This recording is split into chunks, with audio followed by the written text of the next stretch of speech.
All right, everyone. Nigel Farage has decided to leave UKIP. Oh, he's concerned it's going to become BNP, in his words, because Tommy Robinson has been taken up as a sort of official advisor to the party's leader. I would say on this one, I gotta call out Nigel Farage on this. The fact that you're worried about it becoming BNP, okay. Well, then put pressure on. You're Nigel Farage. You're the leading face of Brexit. You're the leading face of UKIP. Like when people say who's the leader of UKIP, probably half of the people over there think you still are in charge of the party. Why don't you, instead of standing aside and saying, okay, fuck it, basically, and giving up, stay part of that movement and urge it to move in certain directions? Now, Nigel Farage, certainly as far as charisma and name recognition goes, is number one with regards to the movement. At this point, oddly enough, Tommy Robinson would be number two. I'm not even sure who exactly leads UKIP now. Can't exactly answer that. See, therein lies the problem. A lot of the reason why UKIP succeeded was not even because of just stuff within the UK. It's because a bunch of people here and elsewhere in the world thought Nigel Farage at first was funny, and so helped him spread his message far further and amplify it offshore, basically. And then thought, well, he's right. He's making all these good arguments, performs well in debates. People, I think, have respect for him.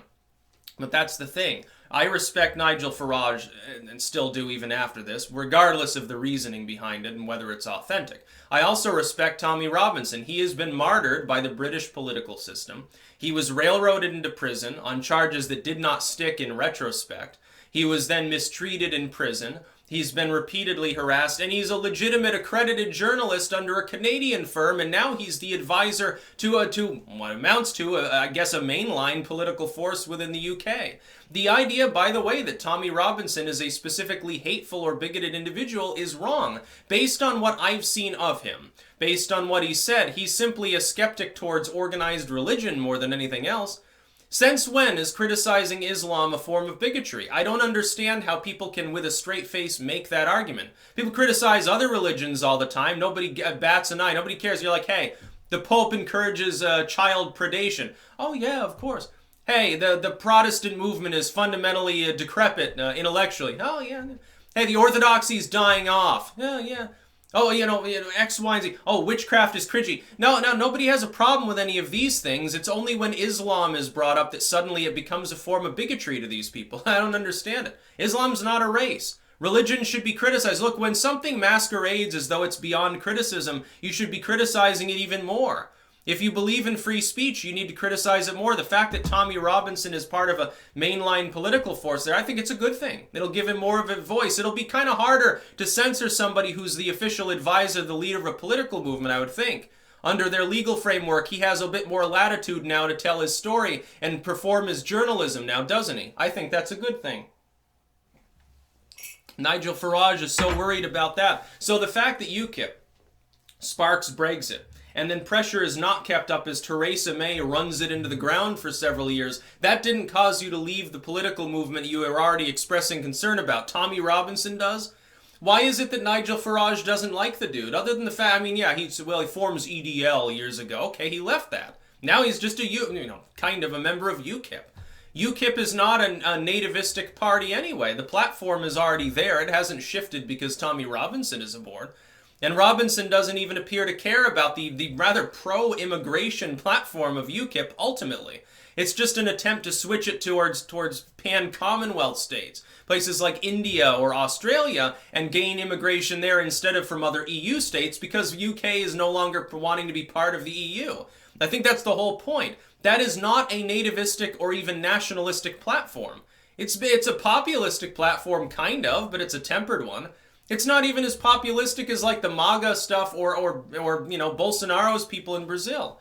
The idea that Nigel Farage, by the way, would hang around with Trump, who's been defamed, I would say, cast off as he's an evil Hitlerian sort of figure. He hates minorities. He hates, gays or women or whatever. He's rapacious and evil and wrong and sucks up to foreign states. The idea that Nigel Farage would hang around with Donald Trump and say, oh, well, I think he's doing a good job. We need, that sort of populism here. And then shun UKIP because Tommy Robinson is in it.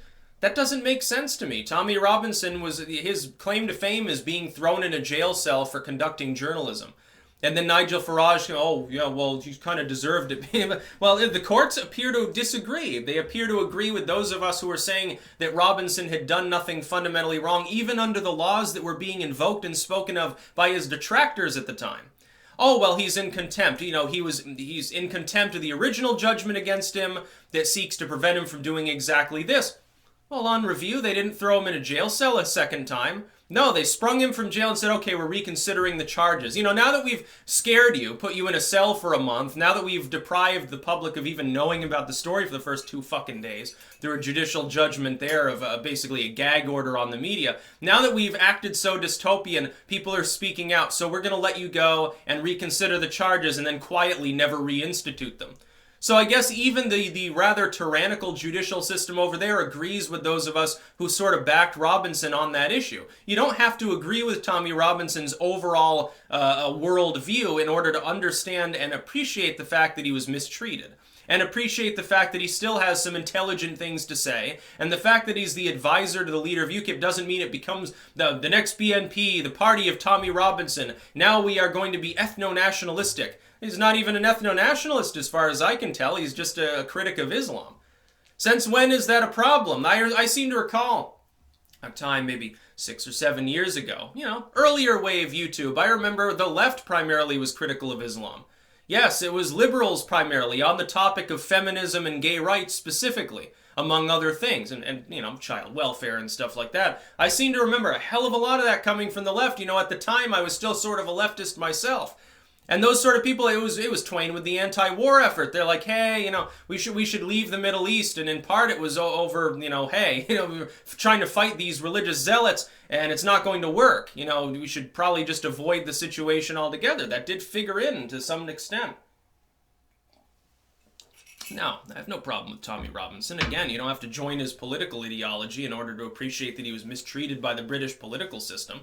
He was treated like basically a human scum, like he was, you know, going around like a skinhead beating people over the head or something. All he did was stand outside a courtroom and take fucking footage. Originally, he was just told sort of stand off to the side. He did. He complied with the wishes of the Bobby, the police over there. Nobody had a problem with it until an hour later. It was very funny. It was almost surreal. And now Nigel Farage has a problem with that. What's Farage going to do then? Is he going to start another political movement? You should just remain within UKIP. You know, you can't influence UKIP if you've left the party. That would be, I think that he made a tactical error. And I still respect Farage. He still spearheaded Brexit for what it's worth, because again, Theresa May and her anti-Brexit forces are trying purposely to drag out the process long enough so that they can hold another referendum and skew the results, I think. That's what ultimately they want. I don't think it'll work, but that's probably what their intent is. But, you know, Farage shouldn't have left UKIP, I think, over the issue. That's about all. Peace out.